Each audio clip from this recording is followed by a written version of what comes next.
जी हाँ, एक ऐसा आतंकी हमला जो पूरी दुनिया को इस वक्त सकते में डाल चुका है, सन्न कर चुका है। रूस की राजधानी मॉस्को पर आतंकी अटैक हुआ है। नमस्कार, ये बड़ी कवरेज के साथ हाजिर है। मैं हूं आपके साथ निधि वासंदानी, मेरे साथ मेरे सहयोगी करुणा शंकर शर्मा भी मौजूद हैं। तो मॉस्को अटैक की 3 थ्योरी निकलकर सामने आ रही है, और क्या इसके बाद अब विश्व युद्ध की आग और ज्यादा भड़केगी, ये देखना होगा। रूस की राजधानी मॉस्को चंद मिनट के अंदर आतंकी हमले से दहल उठी।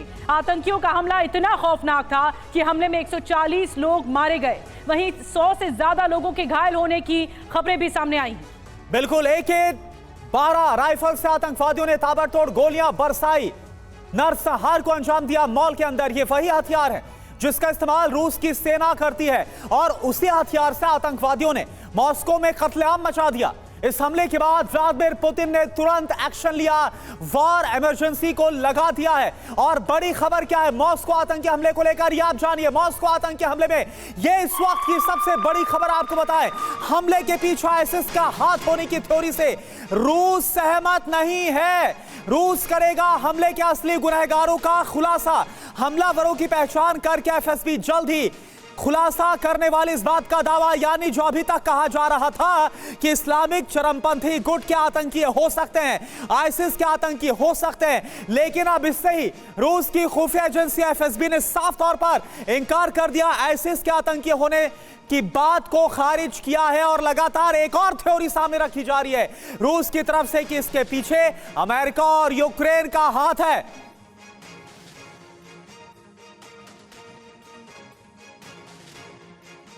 और देखिए, इस खबर पर बात करने के लिए हमारे साथ मेरे सहयोगी और खास मेहमान जुड़े हैं। मैं आपको बता दूं, मनीष झा इस वक्त मेरे साथ मौजूद है, जो लगातार कई महीनों तक रूस के अंदर रहे और वहां से मौजूद रहकर वॉर फ्रंट पर जाकर यूक्रेन युद्ध को कवर किया। इसके साथ साथ मेजर जनरल ब्रजेश कुमार मेरे साथ मौजूद है as a defence expert.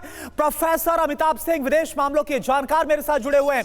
Air vice marshal OP Tiwari as a defence expert हमारे साथ जुड़े हुए हैं। नौसेना captain Shyam Kumar as a defence expert हमारे साथ मौजूद हैं, और साथ ही साथ सुमित चौधरी भी हमारे साथ मौजूद है, उनका भी हम रुख करेंगे। लेकिन सबसे पहले मनीष, मैं आपके साथ ये समझना चाहूंगा कि अभी तक तो ये कहा जा रहा था कि इस्लामिक चरमपंथी इसके पीछे हो सकते हैं, लेकिन अब रूसी खुफिया एजेंसी इस बात से साफ इंकार कर रही है, कहा कि नहीं, सच्चाई हम लाएंगे सामने बहुत जल्द। देखिए, सबसे पहले अमेरिका की तरफ से कहा गया कि इस हमले के पीछे आईएसआईएस का हाथ है, फिर आईएसआईएस की तरफ से एक सो कॉल्ड आधिकारिक बयान भी आया। लेकिन मेरी बात हुई है एफएसबी में सीनियर लेवल के सिक्योरिटी ऑफिसर से, उनका कहना है कि जल्द ही एफएसबी इस बात का खुलासा करेगी कि इसमें आईएसआईएस नहीं बल्कि स्लाविक रेस के लोग थे, और वो यूक्रेनियन मदद से यहाँ तक पहुँचे थे, और वो लोग इसमें उन लोगों ने इस हमले को अंजाम दिया। तो जल्द ही एफएसबी की तरफ से गुनहगारों का नाम, गुनहगारों के पीछे कौन लोग थे, वो सारी डिटेल सार्वजनिक की जाएगी। तो अहम बात यह है कि जो थ्योरी लगातार दी जा रही है कि मॉस्को में इतना बड़ा नरसंहार आईएसआईएस की तरफ से किया गया है, और ये क्रिश्चियन बनाम मुस्लिम की जो थ्योरी रखी जा रही है उसको रूस ने सिरे से खारिज कर दिया है। रूसी सिक्योरिटी एजेंसी का कहना है कि ये आईएसआईएस नहीं बल्कि रूस के जानी दुश्मन यूक्रेनियन एजेंसी का काम है। बिल्कुल, रूस इस बात को खारिज कर रहा है कि आईएसआईएस का हाथ नहीं हो सकता, लेकिन इस बात की पूरी आगे संभावनाएं बढ़ रही हैं कि पूरी साजिश के तहत यह अटैक किया गया। मॉस्को मॉल के अंदर की तस्वीरें भी सामने आई हैं। सुरक्षा बलों के ऑपरेशन का जो वीडियो है वो सामने आया है, जब सेना ने मोर्चा संभाला मॉस्को में। हमले के बाद सुरक्षा बलों का जो ऑपरेशन है क्रॉकर सिटी हॉल में 10 घंटे से ज्यादा ये ऑपरेशन आगे बढ़ाया गया, और ये वीडियो सामने आया है। इस वीडियो के जरिए आप अंदाजा लगा सकते हैं कितना भीषण ये ऑपरेशन रहा होगा। सेना ने घेर लिया, उसके बाद अटैक के बाद और फिर लोगों को बचाने की कोशिश की गई।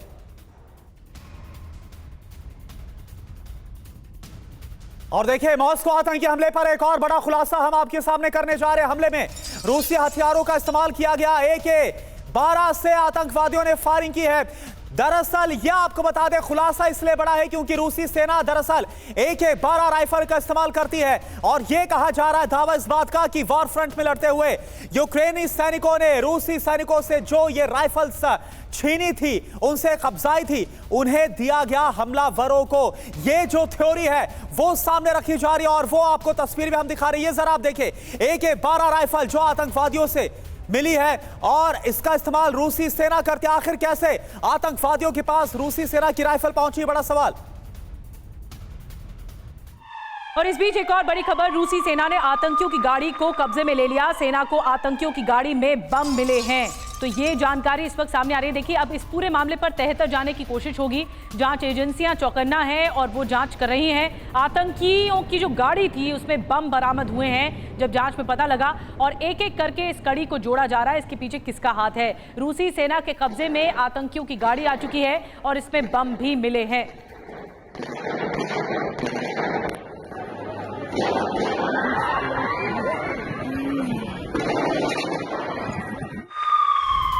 और एक और बड़ी खबर, मॉस्को हमले पर रूसी सेना का बड़ा एक्शन देखने को मिल रहा है। रूसी सेना ने 2 संदिग्धों को हिरासत में ले लिया है। संदिग्ध से लगातार रूसी सेना पूछताछ कर रही है। तो ये तस्वीर इस वक्त हम आपको दिखा रहे हैं। 2 संदिग्धों को डिटेन किया गया, हिरासत में लिया गया है। रूसी सेना की तरफ से लगातार इनसे पूछताछ की गई है। शक के बिना पर, शक के आधार पर इनको हिरासत में लिया गया था।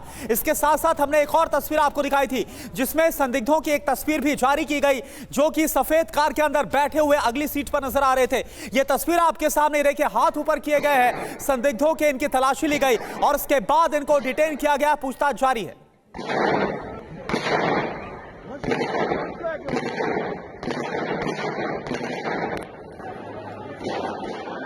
और एक और बड़ी खबर, इस बीच बता दें, मॉस्को हमले के संदिग्धों की तस्वीर जारी कर दी गई है। रूसी मीडिया में संदिग्धों की तस्वीर जारी की है।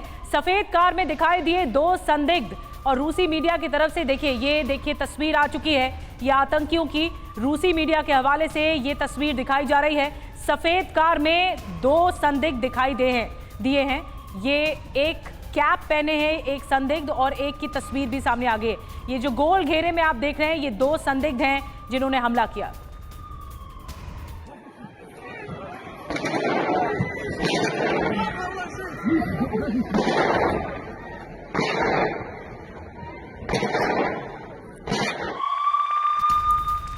और मॉस्को आतंकी हमले पर एक और बड़ी खबर है। बड़ा खुलासा दरअसल हो रहा है। ज़ेलेंस्की ने कहा था पुतिन को सरप्राइज मिलेगा। अमेरिकी विदेश मंत्री ने भी सरप्राइज का दावा किया था। अमेरिकी दूतावास ने भी हमले की चेतावनी दी थी। तो आप देखिए, बड़ा सवाल टाइमिंग को लेकर भी उठ रहा है, क्योंकि व्लादिमीर पुतिन जो 5वीं बार अभी हाल ही में 5 दिन पहले सत्ता पर फिर से काबिज हुए हैं बतौर राष्ट्रपति, 5 दिन के भीतर ये बड़ा हमला और इससे पहले सरप्राइज की बात कहना अमेरिका की तरफ से और यूक्रेन की तरफ से। यूक्रेन के राष्ट्रपति ज़ेलेंस्की ने कुछ दिन पहले ही रूस को, व्लादिमीर पुतिन को सरप्राइज की बात कही थी।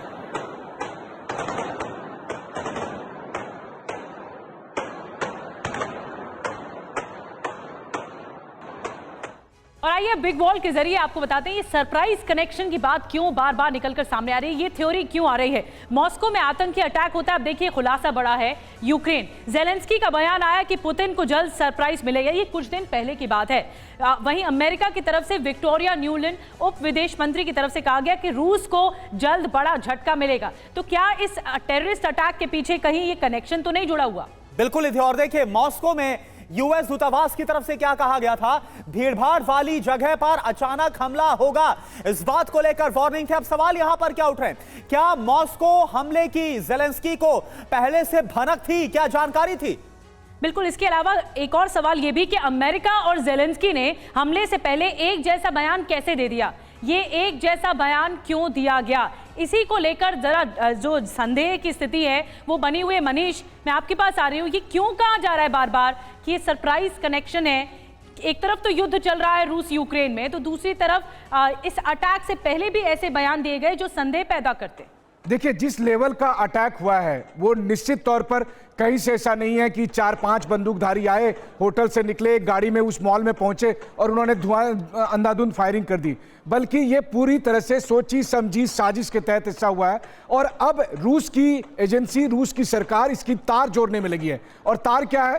तार यह है कि पिछले हफ्ते भी प्रेसिडेंट ज़ेलेंस्की ने यह कहा कि जल्द ही पुतिन को एक बड़ा सरप्राइज मिलेगा। जिस वक्त पुतिन चुनाव की तैयारी में थे, जिस वक्त वो अपने विजय दोबारा से राष्ट्रपति चुने जाने को लेकर आपके जश्न मना आ रहे होंगे, उस वक्त जेलेंस्की की चेतावनी थी कि जल्द ही सरप्राइज मिलेगा। वहीं दूसरी तरफ रूस यूक्रेन युद्ध में अहम किरदार निभाने वाली विक्टोरिया नुलैंड ने भी कहा कि रूस को जल्द ही सरप्राइज मिलेगा। तो ये जो सरप्राइज कनेक्शन है, इसको अब एफएसबी और रूस की सरकार जोड़कर देख रही है कि कहीं वो सरप्राइज यही तो नहीं जो मॉस्को में इतना बड़ा भीषण आतंकी हमला हुआ है। जी ठीक है, बिल्कुल, कहीं ये वही सरप्राइज तो नहीं जो कि इस बड़े आतंकी हमले के तौर पर देखने को मिला। और देखिए हमारे साथ जो खास मेहमान है, अब एक एक करके हम आपका भी रुख करते हैं। Major general Brajesh Kumar sir, आपसे मैं समझना चाहूंगा, सरप्राइज का दावा जेलेंस्की करते हैं और सरप्राइज का दावा अमेरिका की तरफ से किया जाता है, वहां की मंत्री की तरफ से किया जाता है। तो बड़ा सवाल तो यही उठ रहा है कि आखिर कैसे सरप्राइज के बारे में पता था, और कहीं ये वही सरप्राइज तो नहीं जो कि 22 तारीख को बड़े आतंकी हमले के तौर पर मिला है रूस को। करुणा, ये आपकी बात सही है कि ये संदेश ज़रूर होता है, लेकिन मैं ये कहूँगा कि अभी हमको कोई निष्कर्ष पे पहुँचना मुश्किल है। ISIS का कनेक्शन रशिया के अगेंस्ट पुराना है। सीरिया हो, अफ़गानिस्तान हो या चेचन्या हो, या 2015 की जो बॉम्बिंग हो जिनके एयरक्राफ्ट को गिराया था सिनाई में, या उसके बाद 2017 में जो मेट्रो स्टेशन से सेंट पीटर्सबर्ग में वहाँ उन्होंने विध्वंस किया था। तो ये अभी कहना मुश्किल है। दूसरी बात ये, अभी जो सरगर्मियाँ तेज चल रही है, आपको मालूम है, दर्शकों को मालूम है कि जेलेंस्की ने ड्रोन के द्वारा रशिया के पेट्रोकेमिकल्स के ऊपर में हमला किया था कुछ दिनों में, और अमेरिका नहीं चाहता था ये हो, खास करके इलेक्शन ईयर में जबकि तेल का भाव बढ़ेगा। और तीसरी बात, अभी बहुत तगड़े बहुमत के साथ में ये जीत के आए हैं पुतिन साहब। क्या पुतिन के इमेज को डेंट करने की बात है? तो बहुत सारी संभावनाएं हैं। सवाल आप उठा रहे हैं कि अभी इतने प्रचंड बहुमत के साथ जीत कर आए हैं और 88% लोगों ने पसंद किया पुतिन को, लेकिन उसके बाद ये अचानक से बड़ा अटैक कई सवाल खड़े करता है। एक बड़ी खबर है, प्रोफेसर अमिताभ, मैं आपके पास आ रही हूँ। उसके बाद मॉस्को हमले पर बड़ी खबर ये मिल रही है कि हमले को लेकर बाइडेन पुतिन में बात नहीं होगी। व्हाइट हाउस ने बातचीत की अटकलों को खारिज कर दिया है। देखिए, बहुत बड़ा डेवलपमेंट है कि व्हाइट हाउस ने बातचीत की, कोई भी संवाद की अटकलों को खारिज कर दिया है। और देखिए एक और बड़ी खबर आ रही, मॉस्को हमले पर व्हाइट हाउस का बड़ा बयान। राष्ट्रपति जो बाइडेन की हमले की जानकारी दी गई है। राष्ट्रपति जो बाइडेन पर हर पल का अपडेट वो ले रहे हैं। मॉस्को हमले की निगरानी अमेरिका कर रहा है, ये जानकारी, यानी कि व्हाइट हाउस भी हर एक अपडेट हासिल कर रहा है। क्या इस वक्त हो रहा है रूस की राजधानी मॉस्को में?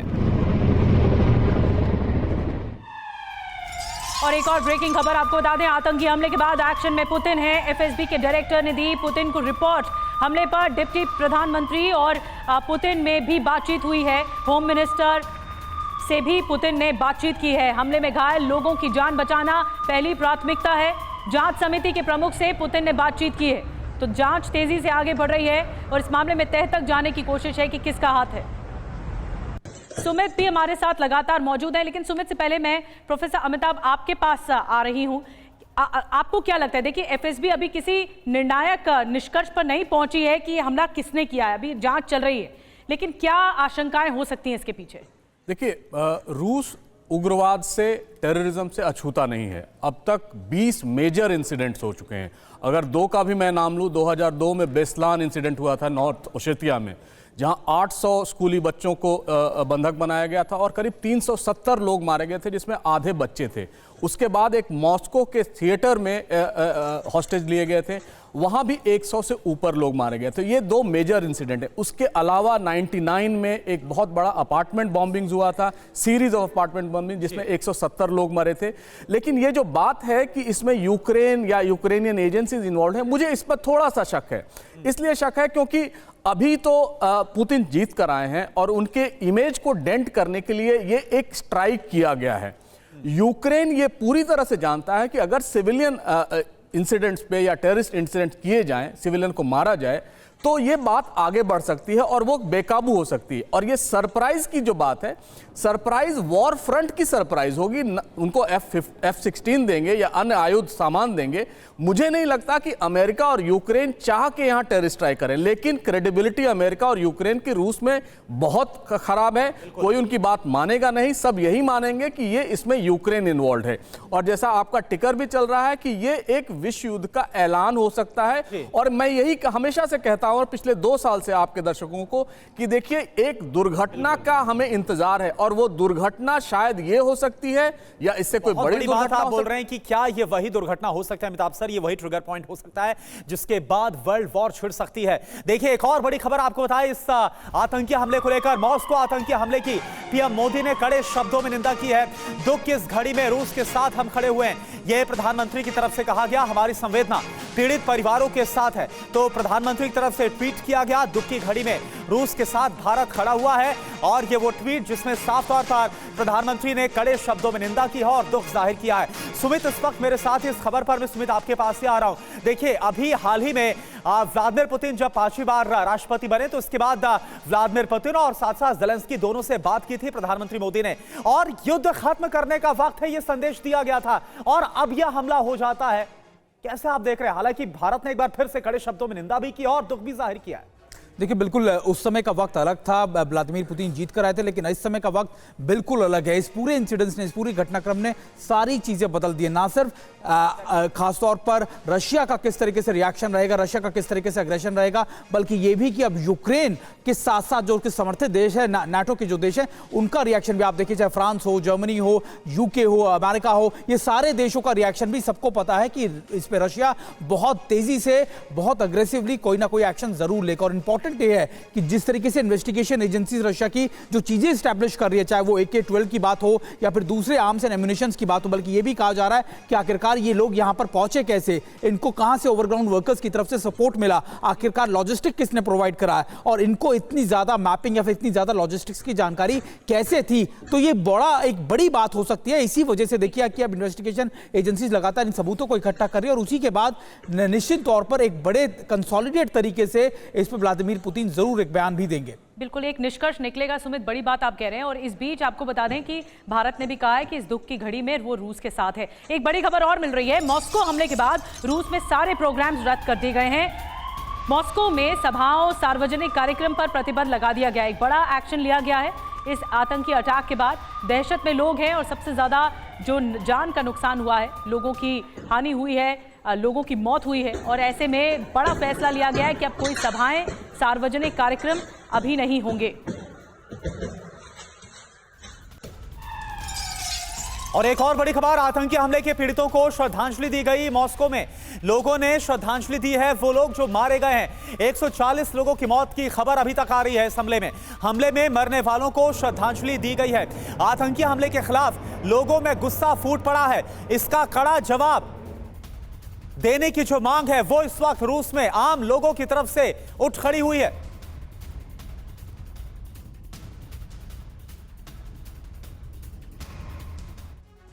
और मॉस्को पर हुए आतंकी हमले को लेकर अमेरिका में कई तरह की कॉन्स्पिरेसी थ्योरी चल रही है। आपको बता रहे हैं अमेरिका के लोग रूस पर हुए हमले को लेकर क्या कुछ सोच रहे हैं। आइए जल्दी से बताते हैं। पहली कॉन्स्पिरेसी थ्योरी ये कह रही है कि पुतिन ने खुद हमला करवाया ताकि युद्ध में आगे बढ़ने का मौका मिल सके और दुश्मनों पर जोरदार हमला किया जा सके। दूसरी कॉन्स्पिरेसी थ्योरी ये कह रही है कि अमेरिका और नेटो ने हमला करवा दिया ताकि रूस भड़क कर कोई गलती करे और उस पर हमला करने का मौका मिले। तो ये देखिए थ्योरी दूसरी जो है, जिसकी वजह बताई जा रही है कि विश्व युद्ध शुरू हो जाए, ये मंशा हो सकती है। तीसरी थ्योरी भी सामने आ रही है, अमेरिका की आर्म्स लॉबी का इसमें हाथ हो सकता है, और इसकी वजह क्या है, युद्ध हो, हथियारों की बिक्री बढ़े, ये मंशा हो सकती है इसी के तहत। और चौथी थ्योरी जो सामने आ रही है, अमेरिकी राष्ट्रपति चुनाव टल जाए जो होने वाले हैं, और वजह यह कि ट्रंप को राष्ट्रपति बनने से रोका जा सके। ये कई तरह की थ्योरीज निकलकर सामने आ रही हैं। हमले के पीछे कौन है ये अभी पुख्ता तौर पर सामने नहीं आया मनीष, ना हमलावरों की पहचान अभी ठीक से ढंग से हो पाई है। क्या होगा आगे, क्या ये थ्योरी पर बिलीव किया जाए?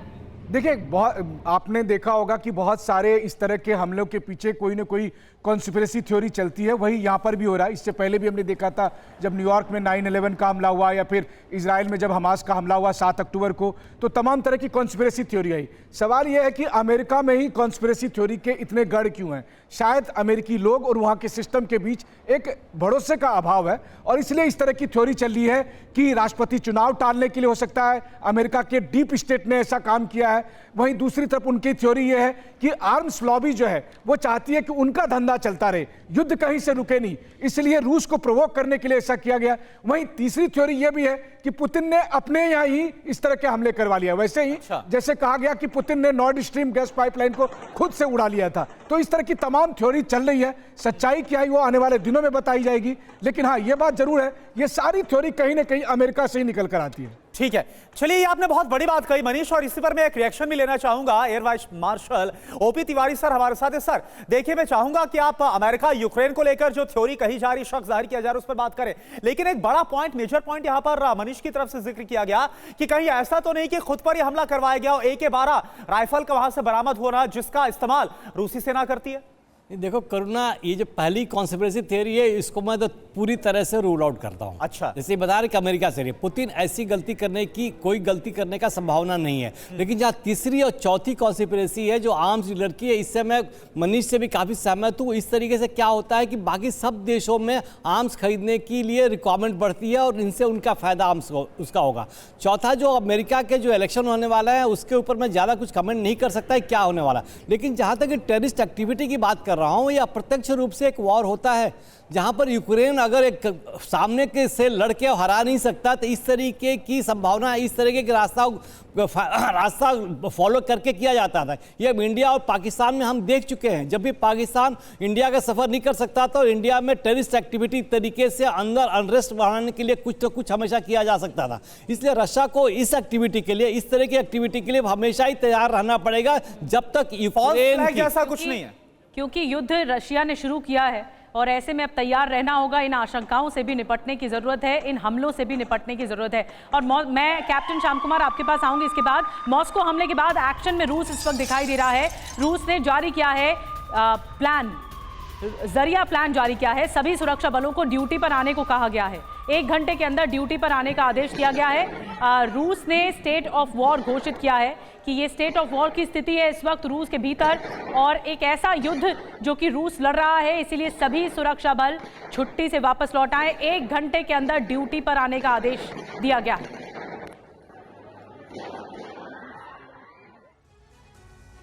तो पुतिन का आखिर ये जरिया प्लान क्या है, कैसे वॉर के टाइम पर इसको लागू किया जाता है? ये बेहद इमरजेंसी के दौरान लागू होता है जरिया प्लान, जिसको लागू किया गया व्लादिमीर पुतिन की तरफ से। गृह मंत्रालय की तरफ से इसका खुद ऐलान किया जाता है स्टेट ऑफ इमरजेंसी के हालात में। जरिया का मतलब क्या है? स्टेट ऑफ वॉर, जी हां, स्टेट ऑफ वॉर इसका मतलब होता है। बिल्कुल, इसके अलावा जरिया का मतलब सुरक्षा बल 1 घंटे में ड्यूटी ज्वाइन करें। स्टेट ऑफ वॉर की स्थिति है और इसी परिस्थिति से निपटने के लिए एक्शन लिया जा रहा है। सुरक्षा कर्मी बुलेट प्रूफ जैकेट पहने रहें, यह भी कहा गया है। इस आदेश में पूरे डायरेक्शंस भी बताए गए हैं। बंदूक और हथियार से लैस हों सुरक्षा कर्मी, यह भी बताया गया है इस एक्शन के तहत, इस कार्रवाई के तहत। और देखिए निधि, एक और बड़ी खबर आ रही है, इसका हम रुख कर रहे हैं। अमेरिका ने यूक्रेन को क्लीन चिट दे दी है। तमाम शंकाओं आशंकाओं के बीच मॉस्को हमले पर यूक्रेन को क्लीन चिट दे दी अमेरिका ने। मॉस्को हमले में यूक्रेन का हाथ है ही नहीं, ये व्हाइट हाउस की तरफ से ऑफिशियली कर दिया गया है करार। तो आपको बता दें कि यूक्रेन के हाथ होने की बात जो कही जा रही थी, RDK ग्रुप के हाथ होने की बात, जिसे लगातार यूक्रेन की तरफ से समर्थन हासिल है, तमाम थ्योरीज थी, लेकिन इन सभी को खारिज किया गया एक झटके में व्हाइट हाउस की तरफ से। और एक और बड़ी खबर, अमेरिका को रूस का जवाब। यूक्रेन को क्लीन चिट देने पर जवाब। यूएस को कैसे पता हमले में यूक्रेन का हाथ नहीं, ये जवाब दिया गया है। रूस के विदेश मंत्रालय के प्रवक्ता का ये बयान आया है, बहुत महत्वपूर्ण। अमेरिका के पास जो भी जानकारी है हमें दे दें। कैप्टन श्याम कुमार जी, मैं आपके पास आ रही हूं। देखिए, बहुत सारी थ्योरीज निकलकर सामने आ रही हैं, लेकिन अब तक मास्टरमाइंड कौन है पुख्ता तौर पर ये निकलकर सामने नहीं आ रहा है। आप इस अटैक के बाद क्या सोच रहे हैं, क्या हो सकता है इसमें? रूस में किसका हाथ हो सकता है इस आतंकी हमले के पीछे? थैंक यू निधि। बुद्ध के शांतिप्रिय देश से सबसे पहले तो मैं इस टेररिस्ट अटैक की भर्त्सना करता हूं। पूरा देश इसकी भर्त्सना भारत से कर रहा है। टेररिस्ट अटैक किसी भी कंट्री में जब होता है तो एक बहुत ही खराब, एक गलत मैसेज जाता है सभी के लिए। और यूक्रेन और रशिया वॉर में है, तो हमने एक सारे को पैनलिस्ट ने और आप सबने कंस्पिरेसीज डिस्कस की। अभी यह कहना मुश्किल है क्योंकि हमने काफ़ी डिटेल में इसके डिस्कशन कर ली। ये बात FSB करेगी और इंटरनल सिक्योरिटी सिचुएशन के जो मिनिस्ट्री है वो पूरी तरह से जरिया अलर्ट करके अपनी काम कर रही है। ये समय एक शांति का समय है। CIA हो या FSB हो, KGB हो या भारत के लोग हों या पाकिस्तान हो, इराक, सीरिया, जहां भी ये ISIS का प्रभुत्व है, चाहे वो विलायत बोले, वो खोरसाम बोले, अलग अलग नाम से जाने जाएं, हमें विश्व लेवल पे मैं इसको देखता हूं। किसी भी थ्योरी से अटैक हुआ हो, कई बार हुआ हो, लेकिन अब ये हो रहा है तो एक नया प्लेटफॉर्म बनता है। मैं ये देखता हूं कि आज ग्लोबल साउथ में भारत की लीडरशिप के साथ या यूरोपियन कंट्रीज, चाहे वो अमेरिका हो, फ्रांस हो, ब्रिटेन हो, सब भर्त्सना कर रहे हैं, मगर उनको एक प्लेटफॉर्म पे आना चाहिए और ऐसे लोगों से निपटना चाहिए, उनको खात्मा करना चाहिए, चाहे वो हमास हो, हिजबुल्लाह हो या वो ये यमन के हूती हो, ISIS हो, अल कायदा हो, इन सब के पीछे हमें पढ़ना पड़ेगा, इनको निस्तनाबूद करना पड़ेगा। ये मैसेज जाता है सर, और ये भी हम लगातार समझने की कोशिश कर रहे हैं। जिस तरह से हमने देखा इससे पहले विश्व युद्ध में कोई ना कोई फ्लैश पॉइंट, ट्रिगर पॉइंट होता है जिसके बाद तबाही आती है, तो क्या यह हमला वो फ्लैश पॉइंट, ट्रिगर पॉइंट हो सकता है? एक और बड़ी खबर, मॉस्को हमले पर ज़ेलेंस्की का बड़ा बयान, हमले में यूक्रेन का हाथ नहीं, ये ज़ेलेंस्की की तरफ से कहा गया है। तो मॉस्को हमले पर अब ये खुद यूक्रेन के राष्ट्रपति दावा कर रहे हैं कि देखिए हमारा इसमें कोई लेना देना नहीं है, हमारा इसमें कोई हाथ नहीं है, लेकिन रूस बोल रहा, इस बात से इन दावों को सिरे से खारिज कर रहा है, यकीन नहीं कर रहा है। और एक और बड़ी खबर, रूसी सुरक्षा परिषद के उपाध्यक्ष दिमित्री मेदवेदेव का बड़ा बयान आ गया है। मेदवेदेव ने कीव पर लगाए हमले के आरोप, यूक्रेन पर आरोप लगाए हैं, आतंकियों को छोड़ेंगे नहीं, ये मेदवेदेव का कहना है, हमलावरों को चुन चुन कर मारेंगे, ये भी कहा गया सिक्योरिटी काउंसिल के चीफ मेदवेदेव की तरफ से। तो वो साफ तौर पर ये कहना चाह रहे हैं कि इसके पीछे यूक्रेन का हाथ है। एक बहुत बड़ा बयान इस अटैक के बाद सामने आया। तो देखिए मेदवेदेव की तरफ से जो कहा गया वो अब आपको समझाते हैं। अब आपको ये बता रहे हैं कि मेदवेदेव ने हमलावरों को क्या धमकी दी है, वो सिर्फ हथियार की भाषा जानते हैं। ये साफ तौर पर दिमित्री मेदवेदेव की तरफ से कहा गया, आतंकियों का खात्मा करना बेहद जरूरी है। ये कीव शासन के आतंकी हैं, आतंकियों को खोज खोज कर हम मार गिराएंगे।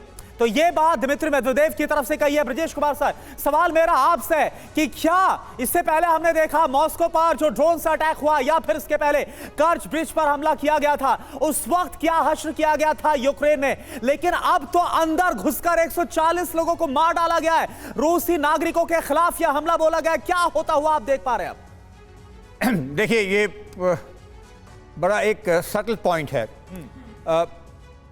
वेस्टर्न वर्ल्ड, यूरोपियन यूनियन और नेटो नहीं चाहता उसका कोई देश इंसर्जेंसी या टेररिस्ट एक्शन में हिस्सा ले। ये एक बहुत बड़ा वजह है कि यूक्रेन रशिया में इस तरह का काम नहीं करेगा। उसको अमेरिका से चेतावनी भी है, क्योंकि इससे अगर ये करता है तो यूरोपियन यूनियन उसको सपोर्ट नहीं करने की क्षमता रखती है, और वेस्टर्न वर्ल्ड में टेररिज्म टेबू जैसा है। तो मैं ये नहीं मानता कि उनका हाथ होगा। उनके साथ वैसे ही लड़ाई चल रही है और 3 साल से चल रही है, और उन्होंने जो कदम उठाया था उनके पेट्रोकेमिकल्स प्लांट पे हमला करने का वेस्टर्न यूरोप में पिछले करीब 2-3 हफ्तों से, उसके ऊपर में भी अमेरिका का खुला बयान है, ये मत कीजिए, क्योंकि ये आप करेंगे तो सप्लाई चेन पेट्रोलियम के ऊपर डिस्ट्रप्शन होगा, पेट्रोलियम प्राइसेस का दाम बढ़ेगा, अर्थव्यवस्था में असर पड़ेगा, ऐसा तो और नहीं हमारा सर कि दुनिया को दिखाने के लिए कुछ और अंदर खाने कुछ और किया जा रहा है।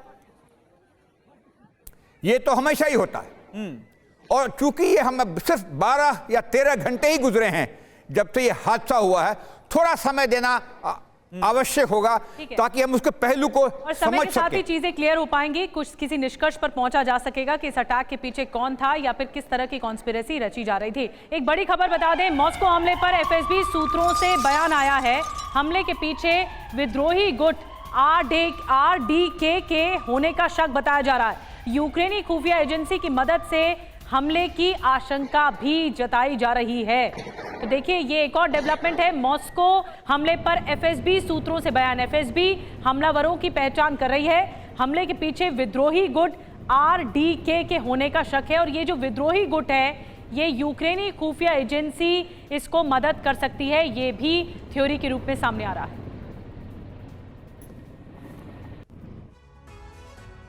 तो देखिए आरडीके का बड़ी प्रमुखता के साथ नाम सामने आ रहा है। मॉस्को हमला किसकी साजिश, बड़ा सवाल। हमले के पीछे कौन, उससे बड़ा सवाल किसने मदद की, यह भी बड़ा गंभीर सवाल। दरअसल विद्रोही गुट आरडीके इसके पीछे है, यह बताया जा रहा है। किसने मदद की? यूक्रेनी खुफिया एजेंसी पर शक है कि उसने रशियन जो वॉलंटियर्स कॉर्प्स जिसे आरडीके कहा जाता है, जो कि बगावती ग्रुप है, उसकी मदद की। दरअसल 2022 में आरडीके की स्थापना हुई थी और उसके बाद से लगातार वो रूस के खिलाफ एक्शन में 2023 में ब्रांस्क हमले में भी आरडीके का ही नाम सामने आया था। तो ये जानकारी हम आपको दे रहे हैं। और साथ ही रूस के इलाके बेलग्रोड, ब्रांस्क, कुर्स्क में हमलों को जो अंजाम दिया गया उसमें भी आरडीके का हाथ था। आरडीके का प्रमुख डेनिस कपुस्टिन है, रूस में पुतिन के खिलाफ ये ऑपरेशन अंजाम दे रहा है। डारिया दुगिन की हत्या का भी जो शक है वो इसी पर जाहिर किया गया। बागी गुट को यूक्रेन का समर्थन हासिल है। मनीष इस वक्त हमारे साथ जुड़े हैं। मनीष, क्या मेजर इनपुट्स आ रहे हैं आरडीके ग्रुप को लेकर? क्योंकि अगर ये स्ट्रांगली एस्टैब्लिश होते हैं तो फिर तो यूक्रेन अपना हाथ होने से इंकार नहीं कर सकता। देखिए, अगर सवाल यह है कि क्या यूक्रेन का हाथ है, तो बीते 2 साल में अगर आप देखें तो कुछ जो मेजर टेरर इंसिडेंट हुए हैं और वहां पर यूक्रेन और पश्चिमी देशों के हाथ होना साबित हो चुका है। मसलन कि नॉर्ड स्ट्रीम गैस पाइपलाइन पर जब अटैक किया गया तो बाद में यह साफ तौर पर इस्टेब्लिश हो गया कि यूक्रेन और पश्चिमी देश इसमें एक्टिव थे। क्रीमिया ब्रिज पर हमला हुआ, या फिर अलेक्जेंडर दुगिन को मारने के लिए जब कोशिश की गई और उसमें दुगिन की बेटी दारिया दुगिन मारी गई। ये वो इंसिडेंट है जो रूसी टेरिटरी में हुए या रूस के एसेट्स को इसमें टारगेट किया गया। लेकिन इन सब में यूक्रेनियन खुफिया एजेंसी, ब्रिटिश एजेंसी या अमेरिकन इन्वॉल्वमेंट साबित हो चुके हैं। अब अगर आप आरडीके में देखें तो ये एक ऐसा ग्रुप है जो रूस के ही बागी लोगों का ग्रुप है, यूक्रेन के टेरिटरी में रहता है। बीते 10 दिनों से लगातार बेलगोरोद में रूसी सेना को टक्कर दे रहा है। तो माना यह जा रहा है कि इसी ग्रुप के लोग, क्योंकि एफएसबी भी कह रहे हैं जिन लोगों को अरेस्ट किया गया है इस हमले में संदिग्ध में, वो सब स्लाविक रेस के हैं। तो ऐसे में माना जा रहा है कि यही बागी लोग हैं जो मॉस्को तक पहुंचे और इसने यूक्रेनियन एजेंसी की मदद से इस हमले को अंजाम दिया है। तो क्या ये विद्रोही गुट का हाथ हो सकता है? अब ये सवाल आकर यहाँ पर है। इस अटैक के बाद आएंगे आपके पास मनीष। एक बड़ी खबर और बता दें, रूस का अमेरिका पर बड़ा आरोप है, हमले के पीछे CIA का हाथ है। ये रूस कह रहा है हमलावरों को CIA से मदद मिली है, ये रूस की तरफ से इल्जाम लगाया गया है। सुमित, मैं आपके पास आ रही हूँ। आपको क्या लगता है ये जो इल्जाम लगाया गया, इससे पहले ये भी कहा गया कि कैसे पता यूक्रेन को कि अमेरिका को कि इसी समय अटैक होने वाला है, या सरप्राइज बात की क्यों कही, सरप्राइज अटैक की बात क्यों कही? तो कुछ भी रूल आउट नहीं किया जा सकता यहाँ पर। और अब रूस ये कह रहा है कि अमेरिका का हाथ हो सकता है। देखिए, 2 पॉसिबिलिटी या 2 चीजें जो आप बहुत मॉनिटर कर रहे हैं। फिर आप देखें, पहला ये कि अगर अमेरिका ने 1 महीने पहले ही बता दिया था तब भी ये अटैक को अंजाम देना ऐसे टेररिस्ट ऑर्गेनाइजेशन या फिर ऐसे आतंकी, तो ये इसका मतलब है कि उनको पता था कि एजेंसीज को उनके अटैक के बारे में जानकारी है, लेकिन फिर भी उनका अटैक करना और इतने कैलकुलेटेड वे में या फिर इतने अच्छे तरीके से अटैक को अंजाम देना कि घुसे, उसके एंट्री एग्जिट पॉइंट, सारी चीजें उनको पता थी। तो ये एक सबसे बड़ा सवाल है कि आखिरकार फिर भी उन्होंने कैसे अटैक को अंजाम दिया। दूसरी सबसे इंपॉर्टेंट बात यह कि उनके अगर अटैक के पैटर्न को अगर आप देखें तो वो कहीं से भी अटैकर्स, अगर आपको जो 5 दिख रहे हैं, कहीं से भी घबराहट नहीं है। बहुत अच्छे तरीके से उन्होंने उन इलाकों में गए जहां पर पब्लिक ओपन में थी, यानी सामने थी, और उन्होंने उस अटैक को बहुत अच्छे से अंजाम दिया। और कोई भी हड़बड़ाहट, या फिर आप देखिए वेपन्स के इस्तेमाल को लेकर भी, सोफिस्टिकेटेड वेपन्स को इस्तेमाल करने के तरीके को लेकर भी बताया जा रहा है कि वो बहुत अच्छी तरीके से ट्रेन किए गए थे। तो ये 2 चीजें हैं जो इंडिकेट करती हैं कि ये नॉर्मल आतंकी या फिर नॉर्मल जो टेररिस्ट नहीं थे, ये बहुत अच्छी तरीके से ट्रेन किए गए थे। इनको इस इलाके की जानकारी थी, उनको सोफिस्टिकेटेड वेपन चलाने की अच्छी जानकारी थी, और यही वजह है जो रशिया को भी परेशान कर रही है कि आखिरकार ऐसी जगह के अंदर तैयारी के बाद ही सुमित इस बड़े आतंकी हमले को अंजाम दिया गया। इस बड़ी खबर पर कवरेज पर हम लगातार बने हुए हैं, लेकिन इस बीच एक और बड़ी खबर आपको बताएं। 35 सोमालियाई लुटेरों को लेकर मुंबई पहुंचा है INS कोलकाता। भारतीय नौसेना के ऑपरेशन के बाद लुटेरों ने सरेंडर किया। 40 घंटे तक भारतीय नौसेना ने ऑपरेशन चलाया था। 3 महीने से मालवाहक जहाज पर सोमालियाई लुटेरों ने कब्जा कर रखा था और इसके बाद इनके चंगुल से छुड़ाया गया। हमने वो तस्वीरें भी, वो वीडियोस भी आपको दिखाए थे किस तरह से ये जो सोमालियाई लुटेरे हैं, इनके कब्जे से मालवाहक जो कंटेनर शिप है उसको रिलीज करवाया गया था, उसको आजाद करवाया गया था, और कैसे 40 घंटे तक ये जो ऑपरेशन है वो सोमालियाई लुटेरों के खिलाफ चला था। बिल्कुल, ये सरेंडर किया गया था सोमालियाई लुटेरों की तरफ से। लुटेरों को आईएनएस कोलकाता लेकर पहुंचा है और ये पूरा दल, सुरक्षा दल, मुंबई पुलिस की हिरासत में अब ये लुटेरे हैं। एक बहुत बड़ा ऑपरेशन जो 40 घंटे तक चलाया गया। 35 सोमालियाई लुटेरों को लेकर मुंबई पहुंचा है आईएनएस कोलकाता और अभी फिलहाल डिटेन किया गया है। भारतीय नौसेना के ऑपरेशन के बाद लुटेरों ने वहीं पर ही सरेंडर किया था। 40 घंटे से ज्यादा का ये ऑपरेशन चला था और उसमें कई नागरिकों को छुड़ाया गया था। एक बड़ा ऑपरेशन था नौसेना का, नेवी का बड़ा ऑपरेशन था जिसमें वायुसेना की भी मदद ली गई थी।